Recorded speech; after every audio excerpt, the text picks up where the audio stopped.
Selanjutnya Kakak Ansih. Assalamualaikum warahmatullahi wabarakatuh. Selamat pagi, salam sejahtera buat kita semua. Yang saya hormati pimpinan Komisi 4, teman-teman Komisi 4, 3 Menteri, Pak Menteri KKP, Pak Menteri Pertanian, dan Ibu Menteri LHK, serta jajaran yang hadir. Pada kesempatan pertama, kepada ketiga kementerian ini, fraksi kami tentu ingin memberikan apresiasi atas capaian, prestasi wajar tanpa pengecualian yang dicapai oleh masing-masing kementerian. Kami mencatat Kementerian Pertanian itu 6 tahun berturut-turut, dan khusus kepada KKP tahun ini berhasil mencatat wajar tanpa pengecualian, dan mudah-mudahan Pak Menteri tidak ada catatan yang terlalu berarti di sana. Ini adalah kesempatan yang ditunggu-tunggu, rapat bersama 3 menteri, karena terus terang ketiga kementerian ini mengurus tentang hal yang sangat hakiki dan vital, urus perut rakyat. Sayangnya Menteri Keuangan kita sepertinya menganggap 3 menteri ini tidak penting. Dan saya bingung, kok orang terus-menerus puji dan apresiasi Menteri Keuangan ini. Sementara KKP, KLHK terutama, yang mengurus hutan dan laut, terus-menerus diberikan anggaran yang kecil, dan juga Kementerian Pertanian ini. Maka terus terang, saya sebenarnya senang bertemu dengan 3 menteri. Sebelum bicara evaluasi, izinkan saya kasih pantun sedikit, supaya kita cairlah. Wajah 3 menteri semangat berseri, urus hutan, petani, dan bahari. Pangan bangsa mesti berdaulat di negeri, jaga hutan dan alam tetap lestari. Iya dong. Jadi terus terang Pak Menteri Pertanian, terima kasih. Waktu reses itu yang memberi muka kepada saya pribadi ini Menteri Pertanian. Lewat Alsintan, lewat P2L, lewat UPO, lewat BIMTEK, dan seterusnya. Dan ini saya harus katakan terbuka. Karena program-program di 2021 yang dilakukan oleh Kementerian Pertanian itu cukup kuat memberikan keberpihakan dan pemberdayaan kepada para petani kecil kita. Nah, ini pesan yang positif, Pak. Catatan kami melihat laporan hasil pemeriksaan BPK RI tahun anggaran 2021 itu ada hal yang ditemukan, itu ada sekitar 46 rekomendasi untuk Kementerian Pertanian. 11 rekomendasi itu terkait dengan pupuk subsidi atau subsidi pupuk, dan 35 rekomendasi itu terkait dengan laporan keuangan tahun 2021. Nah, kami ingin mendapatkan gambaran yang lebih konkret, Pak. 11 rekomendasi dari BPK tahun 2021 terkait dengan subsidi pupuk yang belum ditindaklanjuti, ini ceritanya seperti apa? Mengapa belum ditindaklanjuti? Apakah ada kendalanya? Dan dari 35 rekomendasi terkait laporan keuangan 2021, apakah ada catatan khusus mengenai program food estate, Pak? Nah, kami ingin mendapatkan gambaran menyangkut capaian, catatan, mungkin juga evaluasi terkait dengan food estate ini. Ini untuk Kementerian Pertanian. Evaluasi untuk KKP terkait dengan realisasi PNBP 2021, Pak, 86,39% atau setara dengan 995,737 miliar. Dari target 1,152 triliun. Rincian PNBP berdasarkan PP 85 tahun 2021 tentang jenis dan tarif atas jenis penerima negara bukan pajak itu ada, kalau tidak salah, 17 jenis PNBP yang berlaku pada KKP ini. Nah, dari realisasi ini, Pak, kami butuh rinciannya. Kita ingin tahu pos-pos PNBP mana saja yang masuk kategori maksimal, masuk kategori sedang, dan masuk kategori rendah. Lalu terkait dengan program idol di KKP ini, penangkapan terukur, Pak. Nah, ini kita ingin tahu juga evaluasi terhadap kebijakan ini karena terus terang mungkin pakai bahasa yang agak halus Pak, masih banyak catatan, sementara kita juga ingin tahu proyeksi PNBP dari kebijakan penangkapan terukur ini kira-kira seperti apa. Tadi di awal Pak Ketua sempat bicara soal target 12 triliun itu. Soal KLHK evaluasinya terutama terkait dengan Direktorat Jenderal Planologi Kehutanan dan Tata Lingkungan atau PKTL, terutama terkait dengan PNBP penggunaan kawasan hutan.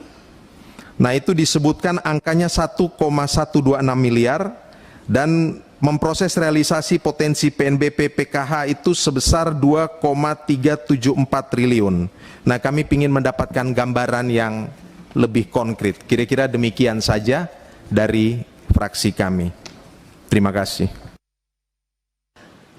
Ibu Pimpinan, Silakan. saya boleh tambah sedikit. Pertanyaan saya singkat saja. Itu Menteri Keuangan bisa nggak kita panggil ke Komisi 4? Loh iya, jangan hanya berhenti di Banggar. Kenapa saya katakan ini? Ini penting. Beliau itu sama sekali tidak punya konsen, tidak punya kepedulian terhadap 3 kementerian ini. Kemarin ketika Presiden pidato bicara tentang kemungkinan krisis pangan global, sebelumnya PBB dan lembaga-lembaga internasional terpercaya sudah memberikan warning ini. Sebagai dampak dari perang Ukraina-Rusia, ya, embargo terhadap Rusia, dan juga politik autarkis terkait dengan mungkin orang akan menahan untuk melakukan ekspor. Nah berarti kan kita ke depannya ini harus memperkuat tiga mitra kita ini, ya, agar kemandirian, kedaulatan, program-program substitusi impor itu harus kita perkuat. Belum lagi hari ini kan COVID kita sudah mulai bisa kita atasi, sudah terkendali, tidak ada alasan lagi untuk melakukan refocusing, realokasi, dan automatic adjustment. Artinya dari perspektif ini, mestinya 3 kementerian kita ini itu mendapatkan anggaran yang besar. Makanya terus terang kenapa tadi kita ngomong datar, nggak tega juga kita mau berikan banyak catatan, sementara anggaran yang diberikan kepada Bu Siti hanya segitu, kepada Pak Trenggono hanya segitu. Sekali lagi, bisa nggak kita Komisi 4 ini panggil itu Menteri Keuangan? Kita coba. Pimpinan, Ya, tadi saya ingin bicara tapi karena teman-teman belum selesai semua, maka baru saya sambung ini Pak Pimpinan. Saya ingin sambung dengan Pak Ansi Leman tadi. Sebenarnya PPKM itu bagus, pokok-pokok kebijakan ekonomi makro. Kita bahas di Banggar itu runut sekali. Latar belakangnya adalah pangan, lingkungan hidup sebagai prioritas. Kami ikut menyetujui itu PPKM. Akan tetapi setelah implementasi di situ baru melenceng. Sepertinya ditinggalkan PPKM itu, sepertinya kita mau perang besok. Akan ada huru-hara lusa. Ya, akibatnya karena seperti itu maka anggaran Kemenhan menjadi 120 triliun, anggaran polisi menjadi 100 triliun, pertanian, KLHK, KKP menjadi 3 triliun, 6 triliun. Jadi ini pimpinan saya tidak tahu apakah lobby ini sehingga mendapat anggaran dan lain sebagainya. Karena kalau PPKM-nya itu runut betul-betul. Kalau kita menetapkan pagu indikatif berdasarkan PPKM, pokok-pokok kebijakan ekonomi makro, maka 3 kementerian ini akan mendapat anggaran yang cukup 20 sampai dengan 30 triliun. Ini saya kira demikian pimpinan. Makasih. selanjutnya kami persilahkan kepada para menteri untuk menyampaikan jawabannya. Kalau perlu di backup oleh eselon 1 supaya semuanya clear and clean. Silakan. Ketua dan segenap anggota yang sama kami hormati, secara teknis saya minta Sekjen akan menyampaikan yang berkait dengan temuan dan anggaran yang sudah dalam proses penyelesaian. Ingin saya sampaikan ada beberapa pertanyaan yang terkait dengan kenapa NTP tanaman pangan menurun, ada NTB peternakan, secara khusus ini berkait dengan sangat teknis Bapak, karena ada COVID kemarin, kemudian khusus untuk harga gabah yang relatif lebih di bawah, walaupun tidak menyentuh HPP, tapi tidak seperti tahun sebelumnya, karena kita panennya cukup besar. Saya kira ini kondisi-kondisi yang secara umum terjadi, dan kemudian live bird itu juga terkait dengan karena daya beli dan lain-lain. Tetapi ini dinamikanya ada. Sesudah momentum, sesudah apa, kemudian lebih baik. Yang kedua, Ketua, ingin saya sampaikan secara umum, kami biasa kesulitan di hilirisasinya.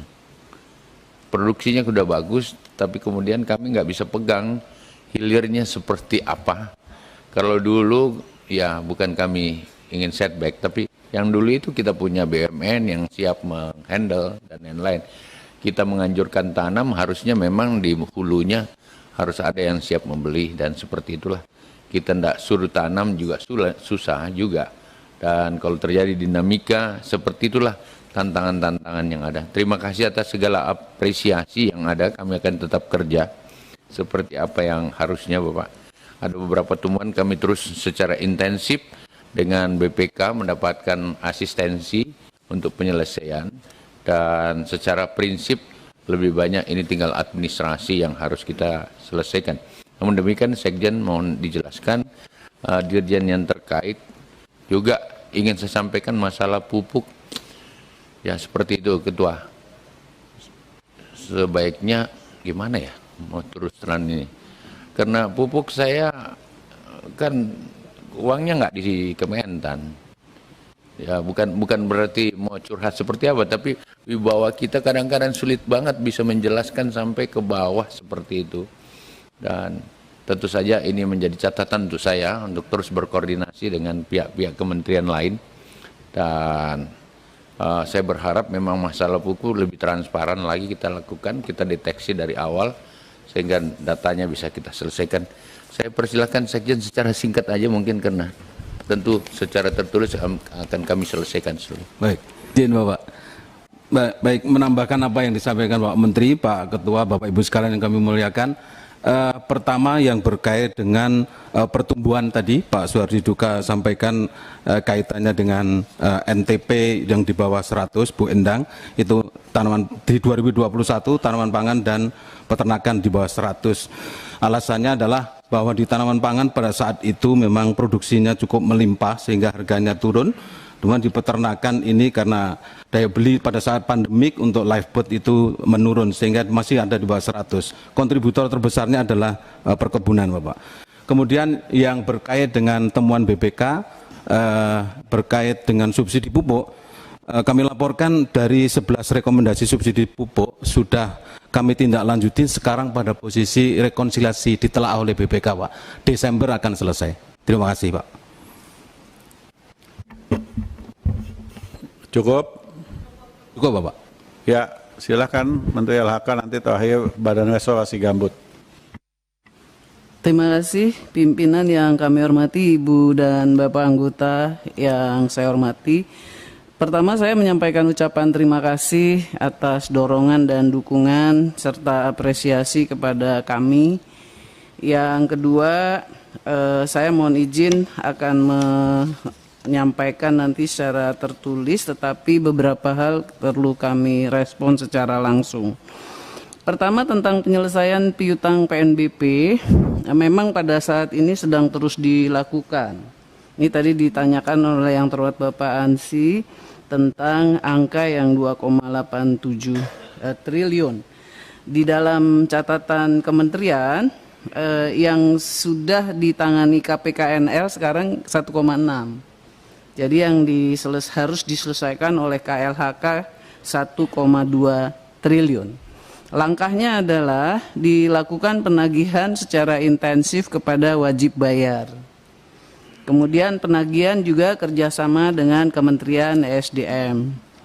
Kami juga terus berkonsultasi kepada Keketuaan 4 BPKRI, karena BPKRI juga sangat mendukung untuk kita menyelesaikan ini.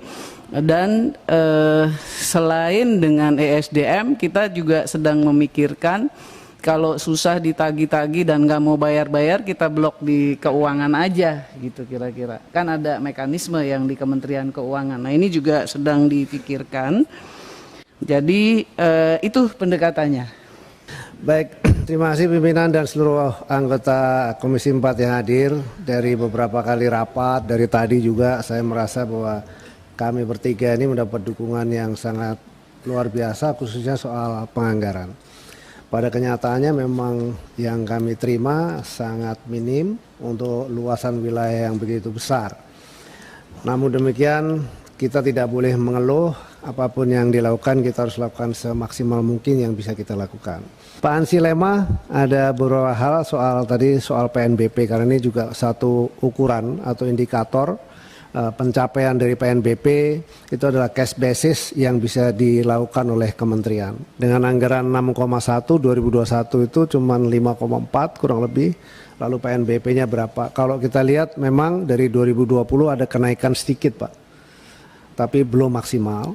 Jadi PNBP rinciannya dari sumber daya alam yang dulunya cuma 600 miliar sudah sempat naik ke 708 miliar. Lalu non SDA 243 miliar dan BLU 44. Itu totalnya 992. Lalu kemudian pada waktu itu kita menyampaikan bahwa ada potensi kurang lebih sekitar 12 triliun PNBP sebenarnya kalau kita kelola dengan baik. Namun demikian banyak persyaratan. Di antaranya adalah tadi kalau ditanyakan apakah kebijakan penangkapan ikan terukur sudah dijalankan. Hingga saat ini belum sama sekali bisa dilaksanakan karena diperlukan banyak persyaratan. Di antaranya harus ada PP juga yang memayungi kegiatan tersebut.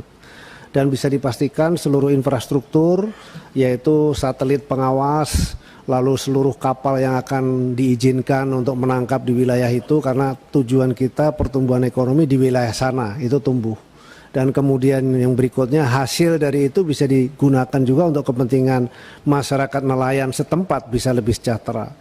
Nah ini belum bisa terrealisasi Pak karena persyaratan itu sedang on proses. PP-nya sampai hari ini sedang proses, belum selesai. Lalu kemudian pemantauan satelit, insya Allah dalam waktu dekat ini nanti kami akan mengundang pimpinan juga dengan beberapa anggota untuk bisa melihat. Kita lagi uji coba terus supaya bisa terlihat. Dan kemudian kapal pengawas kami juga masih kurang, baru ada 30. Syaratnya itu harus 70 minimal. Kapal pengawas itu harus ada yang dia bisa berputar di setiap WPP atau zona supaya bisa mengawasi dengan baik. Itu saya kira Pak Ansi Lema yang bisa Pak Ketua izin merespon khusus yang ini Pak. Terima kasih. Pak Menteri, catatan saya kalau prasyarat-prasyarat itu belum bisa dipenuhi, mohon jangan terburu-buru Pak soal penangkapan terukur. Kalau toh mau dilakukan, kalau boleh ada sistem modeling Pak, sehingga kemudian terukur dan juga kita evaluasinya juga jelas, sehingga